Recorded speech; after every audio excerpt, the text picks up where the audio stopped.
Assalamu alaikum, what's up good people? Right now I'm on the top of Chandranath Hill, which is 1152 feet high, which makes it an exciting trekking place for tourists. In this video, you're gonna watch everything you need to know for traveling Chandranath Hill and Gudekali Sea Beach. Let's start.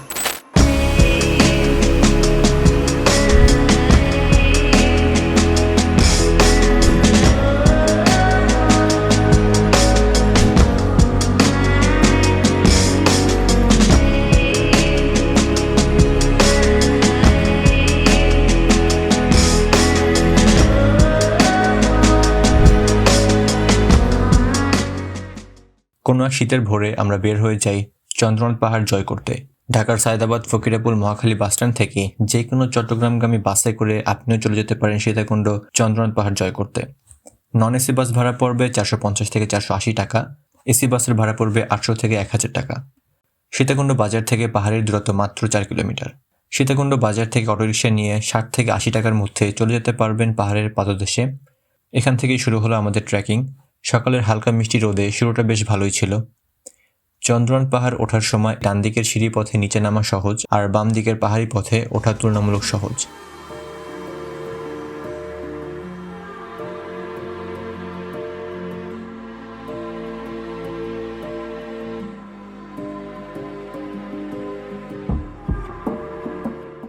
এর উচ্চতা 1152 foot. হেঁটে উঠতে around 2 ঘন্টার মতো time লাগতে পারে।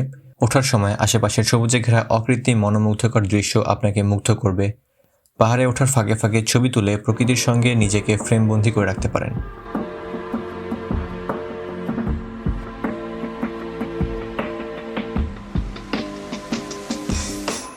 পাহাড়ে কিছু দূরত্ব পরে পরে বেশ কিছু ছোট টঙের দোকান আছে। এখান থেকে পানি, হালকা খাবার কিনে খেতে পারবেন, বিশ্রাম নিতে পারবেন।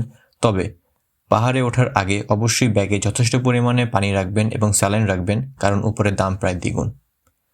প্রায় 1.5 ঘন্টা জার্নির পর চন্দ্রনাথের আগে আরেকটি মন্দির পড়বে, সেটি হলো বিরূপাক্ষ মন্দির। এই লোকেশনটা থেকে সীতাকুণ্ড শহরের একটা সুন্দর দৃশ্য দেখা যায়।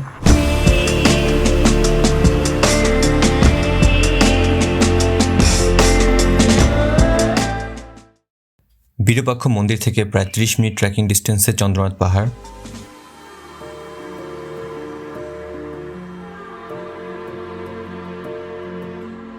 এখান থেকে চন্দ্রনাথ পাহাড়টা বেশ ভালোভাবেই দেখা যাচ্ছে। আমাদের ট্রেকিং প্রায় শেষের পথে। সত্যি বলতে কষ্ট হচ্ছে অনেক, বাট ভালো লাগাটা আরও অনেক বেশি।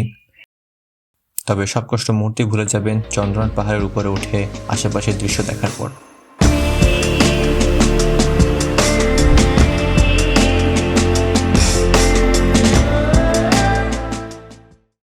চারপাশ শুধু সবুজ আর সবুজ। সীতাকুণ্ডের প্রায় পুরোটাই দেখতে পাবেন এখান থেকে। দূরে সমুদ্রের দিকে তাকিয়ে আপনার মন প্রাণ জুড়িয়ে যাবে মুহূর্তেই। কোলাহলহীন পাহাড়ের কোলে বসে পাখির ডাক, বাতাসে গাছের পাতার শব্দ শুনতে পাবেন, কারণ স্থানটি এতই নিরিবিলি যে সেখান থেকে এই কোলাহল ও ব্যস্ততার জীবনে আর ফেরত আসতে ইচ্ছে করবে না। এত উপর থেকে প্রকৃতির এক ভিন্ন সৌন্দর্য উপভোগ করে এবং বিশ্রাম নিয়ে আমরা আস্তে আস্তে নিচে নামতে শুরু করি। নিচে নামার ক্ষেত্রে সতর্ক থাকবেন, কারণ নিচে নামার সিঁড়িগুলো অনেক বেশি খাড়া। তাছাড়া পাহাড়ে উঠতে অলরেডি আপনি ক্লান্ত হয়ে পড়েছেন, বাট নিচে নামার সময়ও বেশ কিছু সুন্দর জায়গা দেখতে পাবেন।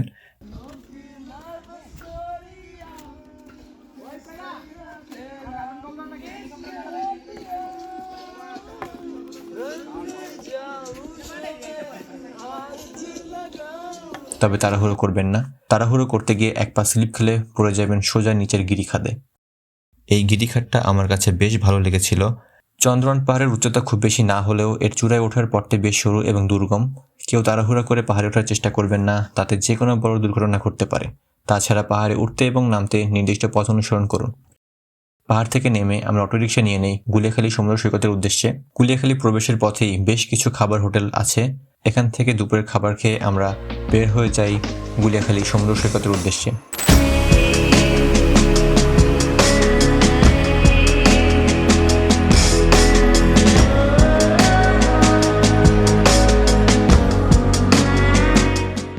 গুলিয়াখালী সৈকতকে ভিন্নতা দিয়েছে সবুজ গালিচার বিস্তৃত ঘাস। সাগরের পাশে সবুজ ঘাসের উন্মুক্ত প্রান্তর নিশ্চিতভাবেই আপনার চোখ জুড়াবে। বিচের পাশে সবুজ ঘাসের এই মাঠে প্রাকৃতিকভাবেই জেগে উঠেছে আঁকাবাঁকা নালা। এসব নালায় যখন জোয়ারের পানি এসে পূরণ হয়ে যায়, তখন সেই দৃশ্য যে কাউকে মুগ্ধ করে দিবে। কেওড়া বন এই সৈকতকে করেছে অনন্য। এই বন সমুদ্রের অনেক ভিতর পর্যন্ত চলে গিয়েছে। এখানে দেখা যায় সোয়াম্প ফরেস্ট এবং ম্যানগ্রোভ বনের মতো পরিবেশ।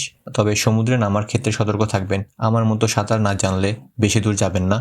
গুলিয়াখালী সমুদ্র সৈকতের প্রাকৃতিক সৌন্দর্য উপভোগ করে এবং সূর্যাস্ত দেখে মনটা শান্ত হয়ে যায়। আজকের ভিডিও এই পর্যন্তই। Hope you enjoyed this video. Feel free to ask any kind of question in the comment section. I will catch you in the next video. Peace.